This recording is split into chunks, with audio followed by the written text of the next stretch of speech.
E agora, Escobar, o Flamengo perdeu, o Fluminense perdeu, o Botafogo perdeu, o Vasco perdeu. E agora, Escobar, o Flamengo foi goleado, o Fluminense foi em casa, o Vasco entrou na zona de rebaixamento, o Botafogo também.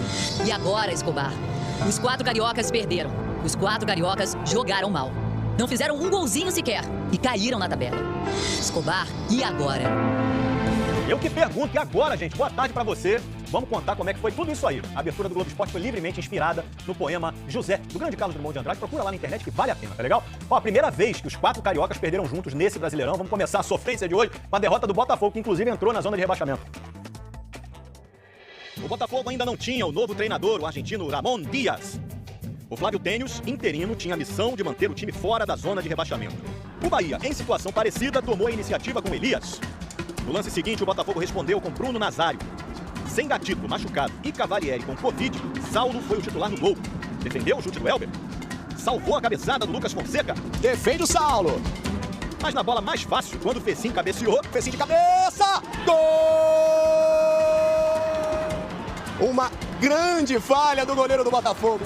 Pra sorte do Saulo, o VAR flagrou uma falta do Nino Paraíba no Davi Araújo, lá no início da jogada. Então, o gol foi anulado. Falta do Nino Paraíba, que não toca na bola, acerta só o corpo do jogador do Botafogo.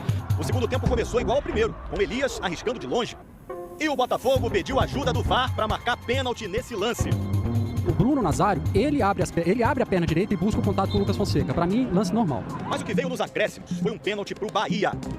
O Jefferson Moraes nem esperou o árbitro de vídeo no chute do Gilberto, que resvalou na mão do Marcelo Benevenuto. O VAR chamou o árbitro para checar, mas ele confirmou o pênalti. Ela bate antes no joelho e depois no braço, que está em posição natural. Para mim, não houve a penalidade. O Rodriguinho deu a vitória ao Bahia. Eu queria ser bem claro que não houve pênalti. O juiz teve a oportunidade de ir ao VAR, olhou e deu pênalti e não houve. É uma tecnologia que veio para ajudar, mas os árbitros parece que não conseguem, porque foi muito claro. O que o Botafogo não conseguiu foi evitar o buraco. Tirar o time da zona de rebaixamento e mantê-lo fora dela vai ser a grande missão do novo técnico Ramon Dias. Terceira etapa do circuito brasileiro de vôlei de praia. Outra final entre as duplas que estarão nas Olimpíadas de Tóquio. Ana Patrícia e Rebeca de azul contra Ágata e Duda. Em setembro, Ana Patrícia e Rebeca venceram. E ontem, venceram de novo, 2-0. Quem também vai estar em Tóquio é a Ana Sátila, ouro na etapa da França da Copa do Mundo de canoagem e slalom. Ana Sátila venceu as últimas 2 etapas da Copa do Mundo e vai para Tóquio como forte candidata a uma medalha olímpica. Na Stock Car em Curitiba, o Thiago Camilo ultrapassou o Guilherme Salas na penúltima volta. Manobra espetacular de Thiago Camilo. Vitória para ele, que assumiu a liderança da temporada. Aí, para a segunda prova do dia, os 10 primeiros colocados largam em posições invertidas.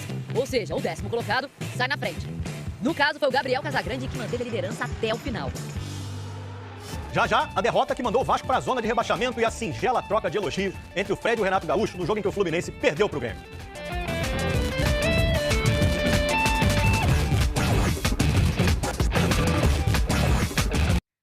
Rodada não foi legal não, hein? Fluminense e Vasco jogaram em casa, os dois perderam por 1-0. O Vasco entrou na zona de rebaixamento do Brasileirão depois de perder pro Palmeiras. E o Fluminense, gente, se tivesse ganhado do Grêmio, estaria em terceiro lugar, só que perdeu e o jogo ficou marcado por uma discussão entre o técnico do Grêmio e o atacante Fred do Fluminense.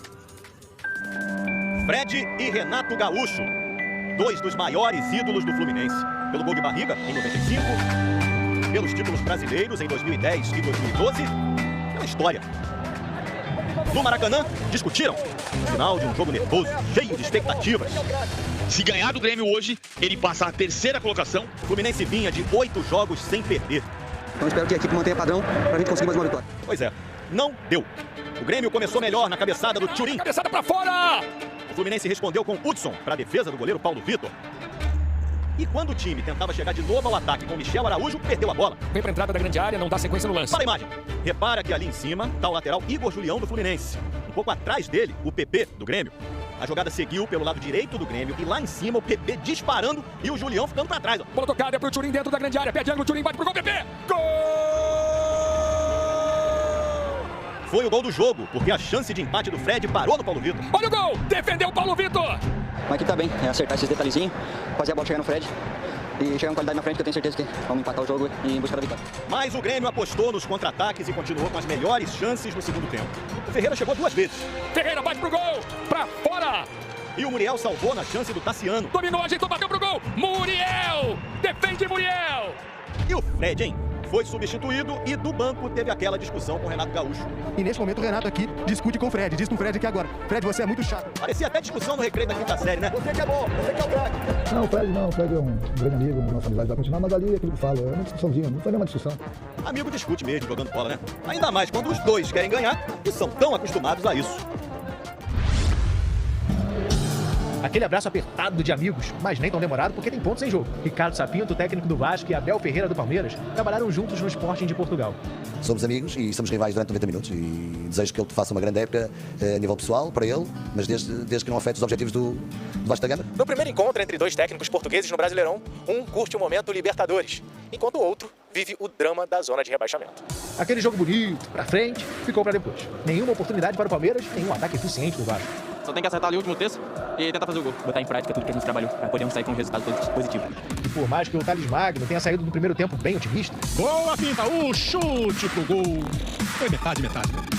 Germancano foi melhor. Tô colocando, arrumou, limpou, ficou na cara do gol, Everton! Mas era o Palmeiras que se aproximava do gol com mais perigo, até que Lucas Lima foi derrubado por Neto Borges na área. Pênalti! Para deixar o Ricardo Sapinto sem palavras e tentando buscar uma solução para o que viria. Luiz Adriano, pé direito na bola, pega o goleiro, no rebote o gol! 1-0 Palmeiras. Vibração de Abel Ferreira, que está no comando de um time embalado. 3 vitórias seguidas no Brasileirão e dentro da zona de classificação para a Libertadores. Já do lado do Vasco, o somatório de 9 partidas sem vencer deixou o time na zona de rebaixamento. Temos que ser humildes e aceitar que o Palmeiras individualmente é melhor do que nós. Tem outros objetivos do que nós e nós estamos a construir uma equipe. Essa construção também passa pelos bastidores. No último final de semana, a eleição para a presidência do clube, que começou no sábado e só acabou na madrugada de domingo, virou caso de justiça. Depois de 9 horas de votação, uma decisão do Superior Tribunal de Justiça suspendeu a eleição. Brigas do lado de fora de São Januário. E dentro, a maioria da Assembleia responsável pela eleição decidiu continuar a votação. Refletores do ginásio foram apagados e os últimos sócios votaram praticamente no escuro. O mais votado foi o advogado Luiz Roberto Levenciano, que ficou até o fim da apuração, mas ele não foi declarado vencedor. O resultado está sub júdice. O presidente da Assembleia Geral do Vasco, Faues Mussa, trabalha com a hipótese de realizar um novo pleito no próximo sábado, dia 14. Desta vez, a votação se daria exclusivamente via internet. E nesse jogo, Felipe Melo fraturou o tornozelo. Ele se machucou, vou mostrar pra você, na disputa de bola com o Neto Borges e teve que sair de campo carregado. Foi feio, ó. Ó, como vira o pé dele. Felipe Melo vai ser operado ainda hoje, não deve voltar a jogar antes do fim da temporada, que termina em fevereiro. Olá, boa tarde a todos. A seleção brasileira se prepara aqui na Granja Comari, Teresópolis, região serrana do Rio de Janeiro, para os jogos das eliminatórias para a Copa contra a Venezuela na sexta-feira e Uruguai na terça-feira da semana que vem. Alguns jogadores já chegando por aqui, entre eles Marquinhos, Thiago Silva, Richarlison, mas o Tite só vai ter os 24 convocados à disposição no treino de amanhã. Aliás, o Tite comanda 4 treinamentos aqui na Granja Comari até quinta-feira, quando embarca para São Paulo para o jogo contra a Venezuela. Ele vai ter alguns problemas para escalar o time. Casimiro e Felipe Coutinho, titulares nas 2 primeiras partidas das eliminatórias, foram cortados e Neymar não joga contra a Venezuela, está vetado, mas não foi cortado porque a comissão técnica espera que ele se recupere para o jogo contra o Uruguai. São notícias da seleção brasileira. Escobar, um abraço. Valeu, Bruno, bom trabalho por aí. Olha, na Superbike, gente, um piloto de moto morreu numa prova no autódromo de Interlagos. Matheus Barbosa, de 23 anos, perdeu o controle da moto em uma curva e bateu forte no muro do circuito. Ele foi socorrido ainda na pista, mas não resistiu aos ferimentos. A corrida foi interrompida e não houve cerimônia de pódio. A organização da prova lamentou a morte de Matheus e suspendeu todas as atividades do dia. Desde 2015, 6 pilotos da Superbike morreram em acidentes. Pois é, vamos voltar a falar do Brasileirão. Ceará e Sport ficaram no 0-0 e o Internacional, líder do campeonato, empatou em casa. Saiu na frente. Yuri Alberto de cabeça. Cruzamento bom, se antecipou legal. Depois o Giovanni Augusto, aquele que jogou no Vasco, empatou pro Coritiba. Aí tem a expulsão do lateral direito Heitor. O Internacional, ele dá um pulinho, uma pisa na coxa do jogador do Coritiba, ó. Aí o juiz vai dar uma olhada no VAR e se convence de que ele merece o cartão vermelho.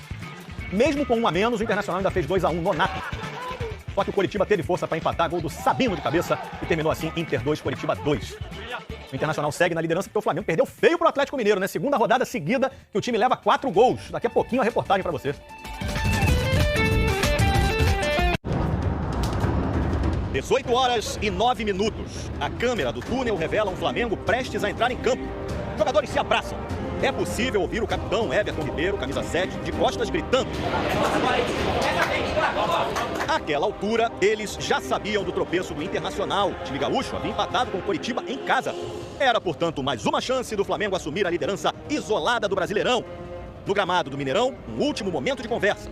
Não deu para ouvir, mas dessa vez, o William Arão foi quem falou. O Flamengo parecia concentrado, determinado a vencer o Atlético Mineiro, outro adversário direto na briga pelo título. Porta para o Thiago Maia no intervalo. Acho que a gente começou o jogo dormindo, essa é a verdade. Não chega a ser uma verdade absoluta, eu diria, porque logo no começo, o Everton Ribeiro arriscou de longe e passou perto. Lamentou muito, com razão, né? No lance seguinte, o Atlético Mineiro marcou o primeiro. Savarino cruzou e Sacha saiu comemorando. Parecia até que foi era dele, mas na real, foi contra a do Gustavo Henrique. Repara aí, ó. Aberto o placar do clássico do Mineirão. 7 minutos depois, olha o Savarino de novo. Dessa vez o passe foi pro Keno, 2-0. Condição legal, dominou o Keno. A canhota, e com a direita ele chapa, joga a luva, goleirão. 2 gols em 7 minutos. Agora volta pro Thiago Maia no intervalo. Agora é trabalhar pro segundo tempo e conseguir a virada. Não foi possível, Thiago. Volta pro Gabigol agora, no fim do jogo, pra gente entender o tamanho dessa derrota. Não é aceitável usar essa camisa aqui e passar por isso. O Gabigol voltou depois de mais de um mês se recuperando de uma lesão no tornozelo. Entrou aos 32 do segundo tempo, quando o Flamengo já perdia por 3-0. No segundo tempo, começou com o Flamengo em cima. Cabeçada do Pedro, bola no travessão do Bruno Henrique. O Everson faz uma linda defesa, o Bruno perdeu. O Bruno Henrique com o goleiro caído, bateu no travessão. 12 minutos depois, o terceiro do Galo. Arana cruzou, olha o gol, Sacha! Gol! Olha como o Arana levantou pro Sacha, agora sim, marcar o dele. De cabeça, por baixo das pernas do Hugo. O técnico Domenech Torrent estava abalado. O time tomando um sacode danado. Enquanto isso, o Sampaoli, suspenso, esbravejava na arquibancada. E parecia que o argentino estava vendo o time vencer o Flamengo de goleada, né? Isso porque outro argentino, o Zaratio, fez o dele também, 4-0. 8 gols em 2 jogos seguidos. Lembra? Na rodada anterior, o Flamengo havia perdido do São Paulo por 4-1. Com 29 gols sofridos em 20 jogos, o Flamengo tem a segunda pior defesa do campeonato. Só perde pro Goiás, que é o último colocado. Tivemos sorte porque quando empezamos, hoy sufrimos 8 goles en 2 jogos. Só estamos a um ponto. Vamos a lutar hasta o último segundo para tentar virar isso. Olhares perdidos, um técnico sem jeito e a pergunta: o que está acontecendo com o Flamengo de Domenech? Pois é, em 26 jogos dirigindo o Flamengo, Domenech Torrent perdeu 6 vezes, sendo que 4 foram esses sacodes aqui, rapaz. Como de ontem. Boa tarde pra você, hein? Até amanhã.